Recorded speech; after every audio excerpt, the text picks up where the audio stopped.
Hi, this is Munson from Munson Music, and we're going to talk about how you can play a song called Me and Paul, and we're going to end up capoing this on the first fret to match the recording. But we're going to start off with our intro on an A major chord. When we play A major, first finger goes to the D string on the second fret, second finger on the G string second fret, and the third finger on the B string on the second fret. And if you strum all those together, that sounds an A major chord, and it sounds really, really happy. And we kind of kick off the tune with kind of 4 A's. And strumming wise, you may want to work just kind of downs, and kind of an 8 down on each chord could kind of work through the song. And I'm adding a little bit of right hand beauty to that and make it interesting. Or one of my favorite strum patterns for a 4/4 like this is down, down, up, up, down, up. So if you took the A and tried that a lot, you'd have down, down, up, down, down, down, up, down, up, down, down, up, down, down, up, down. Now another cool variation of that could be a down, up, down, up, up, down, up, where you'd have down, up, down, up, down, up, down, up, down, up, up, down, up, down, up, down, up, down, up, down, up, down, up, down, up. And from that intro, then we go into our main verse chorus. We start out on A major, and we end up doing that 12 times. And then you may want to make a change to kind of an A7 chord by lifting off the second finger, which is a dangerous finger to lift. Or you could put the second finger on the B string second and kind of use the pinky on the high E third and kind of get an A7 sound that way. And then from the A, we're going to be going to a D major chord. When we play D major, first finger goes to the G string second fret, second finger on the high E on the second fret, and third finger on the B string third fret. And if you strum the D string to the high E string, that sounds a D major chord, and it sounds really, really happy. Now you may also want to think about lifting off the second finger while you're on Ds in general and making a D suspended second. Or you could add the pinky in on the high E third and make that kind of a D sus sound. So that can be kind of a cool thing to kind of see what you can say with Ds. And then from the D, then we end up going to an E major chord. When we play E major, first finger goes to the G on the first fret, second finger on the A string second fret, and third finger on the D string second fret. And if you strum all those together, that sounds an E major chord, and it sounds really, really happy. Now you may also want to think about lifting off the third finger and making that an E7 chord. Or you could take the pinky and add it in on the B string third and kind of make that an E7 chord. And then from the E, then we go back to our A major. Randomly, while you're on A's, you may also want to think about lifting off the third finger and making that an A suspended second. Or you could add in the B string on the third fret and make that an A sus. So that can be kind of a cool thing to play around with on the A's, just like on the D chords, and see what you can say with it. So we tried that through our verse chorus. We'd have the A,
is to play along with the recording. Instead of starting on an A major chord, actually starting on a B flat major chord.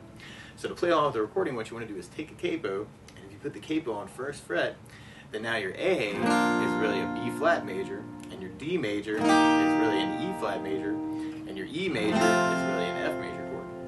I'm going to take it from the very beginning. You may want to kind of work just kind of those intro A's with the downs, or the down, down, up, down, up, or the down, up, down, up, down. It's kind of cool. To our main verse chorus. Let's see whatever.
notes. And a lot of times on that first down of the down, down, up, or the down, down, up, down, up, you can throw in a bass note for the chord.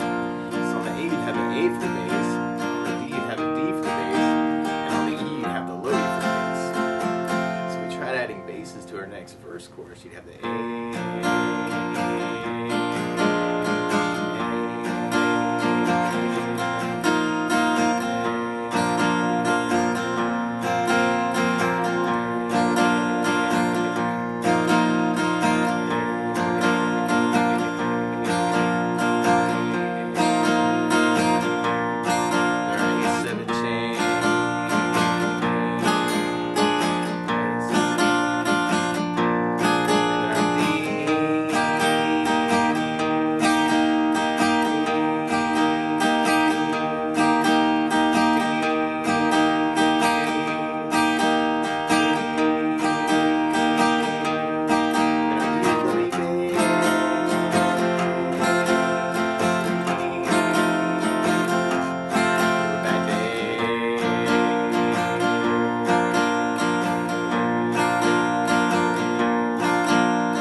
Playing around with it is something called a country feel pattern. A lot of times what a country bass player will do is play something called the root of the chord, which is the name of the chord, and they'll alternate that with something called the fifth. So on an A note, you'd have A, B, C, D, E is what we call the fifth.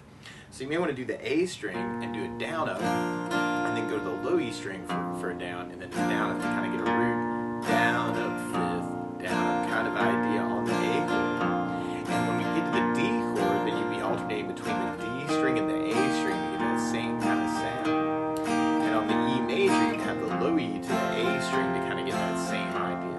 And this can be a little quick, and you may want to Johnny Cash it and kind of make it kind of a bass down, bass down, bass down, bass down instead. So that seems really quick. You may want to try to even out that other up. So we tried our verse chorus that way. We'd have the A.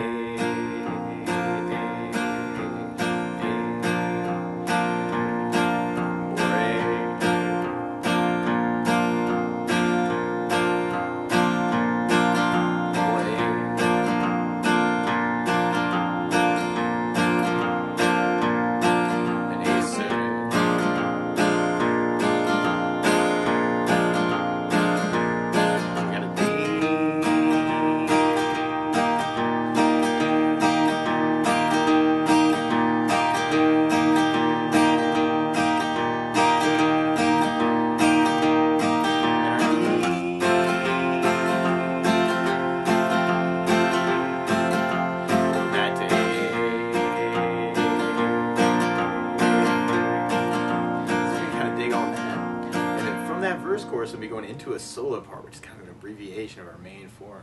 So we got our A, and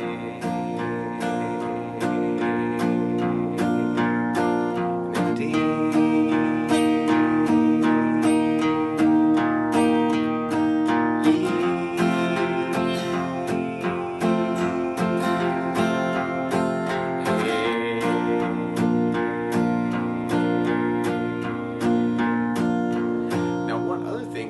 think about playing too is kind of some bass runs, and this can be kind of cool, but with the country feel this can sound really good. You'll hear it in the recording where you can kind of take the A and do a bass down up, and then go to second fret on the A string and then fourth fret on the A string to help lead to the D bass.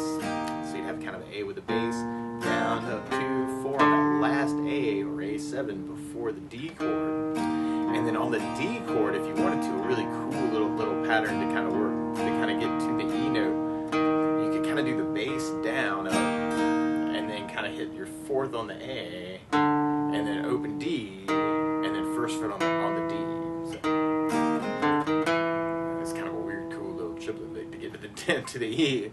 So you'd have a bass down up 4 open D1 to lead into the E major chord, and then on the E you can use a really cool little walk, kind of like our A to D, where you go open E and then hit that second from the low E and then fourth fret on the low E. So you end up with kind of a low E down up and then that 2 4 just like on the A chord.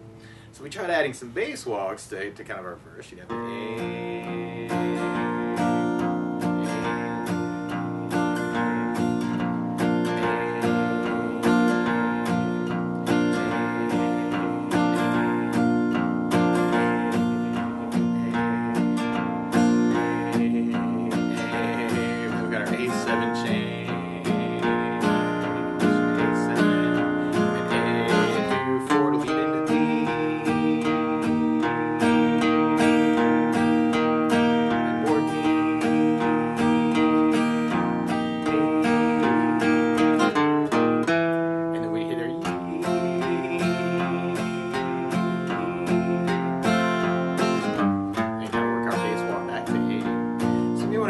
around with those two, that'd be kind of cool way to kind of work it too.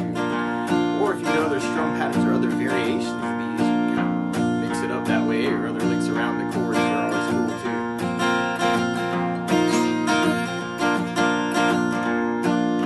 So feel free to kind of take this lesson and kind of run with it any way you want to.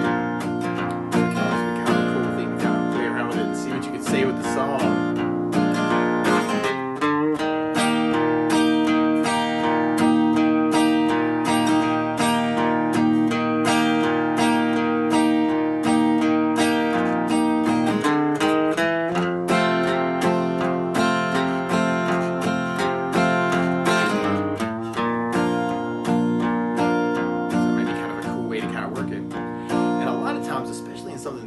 Like this traditional country, you may want to throw in a country tag lick, or you could play the open A and then go 2nd fret, or what would have been 2nd fret, it's really 3rd fret, on the A string, and kind of do a double hammer on to what would have been 3 and 4. So I'm thinking open and then 2, 3, 4 on the A string is kind of a hammer on lick, and then you could go to the D string and do a hammer on pull off to the D string 4th, and then go 2nd fret on the G string. So you have O, 2, 3, 4, hammer on, 2, 4, 2, and then 2 on the G, and then kind of a big A chord. Might be a cool way to end it. So right at the very end, kind of riding around on those A's. So we want to kind of play around with that and kind of see if that's something you want to add to it too. But that's the basics of how you could easily strum through Me and Paul by the Outlaws. So good luck!